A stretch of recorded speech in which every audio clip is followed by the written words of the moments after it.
Excellent. Yeah, I know what you mean about airline flute. T-Pain on the microphone.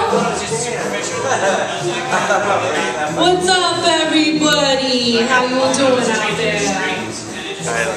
I know most of you, so I know I don't need to say a whole lot, but I would like you all to give a warm welcome to our dear friend, Flanagan. He's going to be telling us some jokes.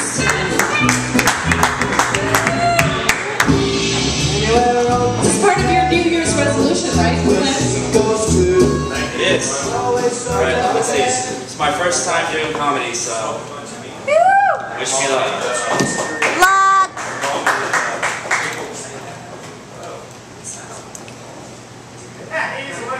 Go get that. Go get that jar. Behind your you.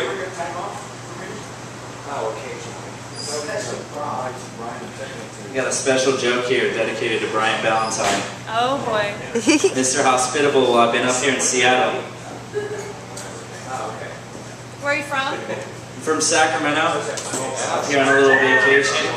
Came to visit my friends Boulevard Park. Just put it right there.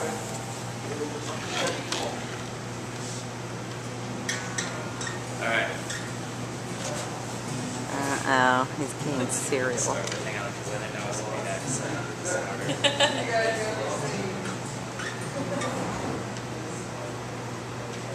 So I'm from Sacramento, and down where I'm from, we really love our gimmick bands. We've got our cover bands. We've got a weird little niche where it's like we love our teenager bands.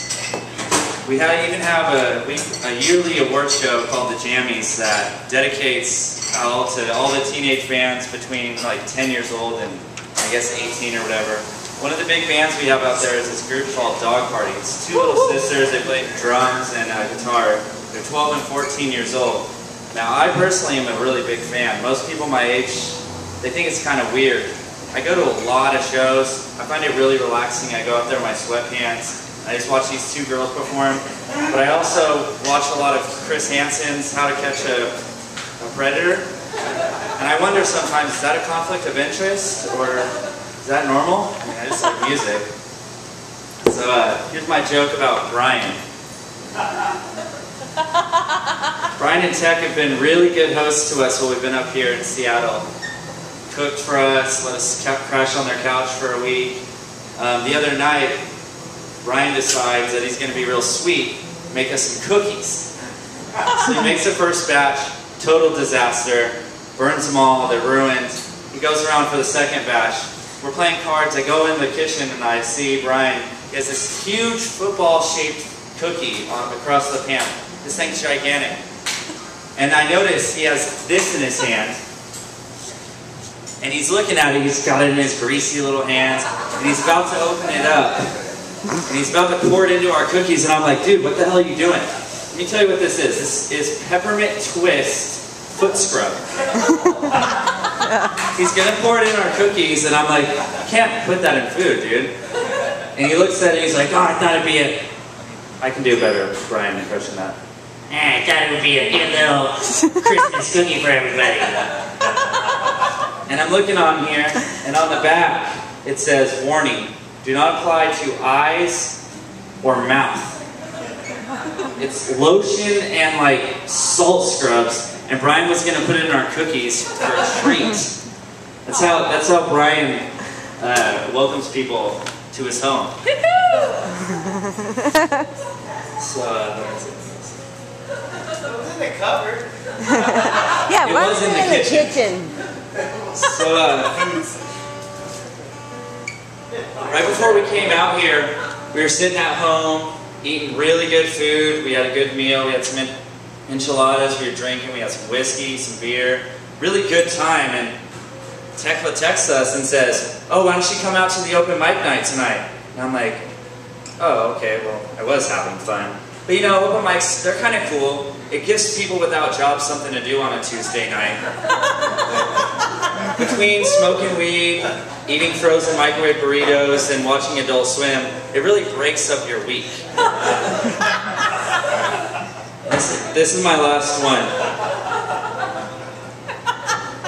This goes out to hipsters everywhere. So, I like to think I'm a ladies' man. I'm not really a ladies' man. Having sex with me is a lot like that hipster band you just barely heard of. You go out, you check out their show.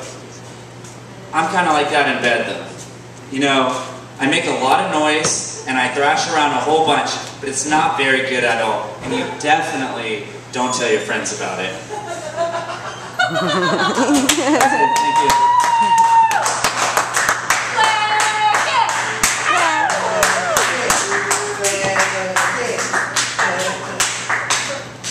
One more joke. One more joke.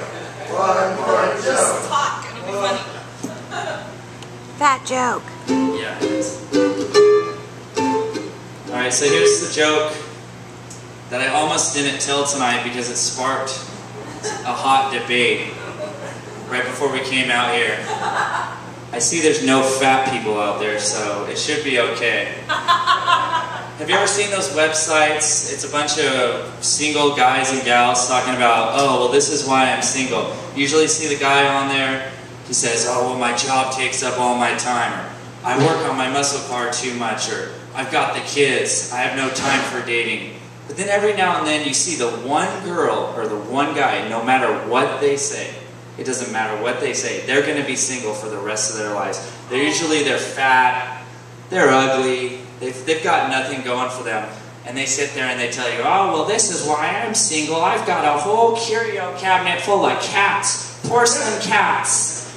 And people just can't handle all my hummels. But you look at them and you're like, is that why you're single? Because you're also like pushing 405. I'm 130 and I don't know if I could handle all of you. Because I'm pretty sure if you saw a little girl, 110, blonde, big old boobies, and she told you, well, I collect porcelain cats, you'd be like, oh, I love cats. I love cats. You want to go to dinner sometime?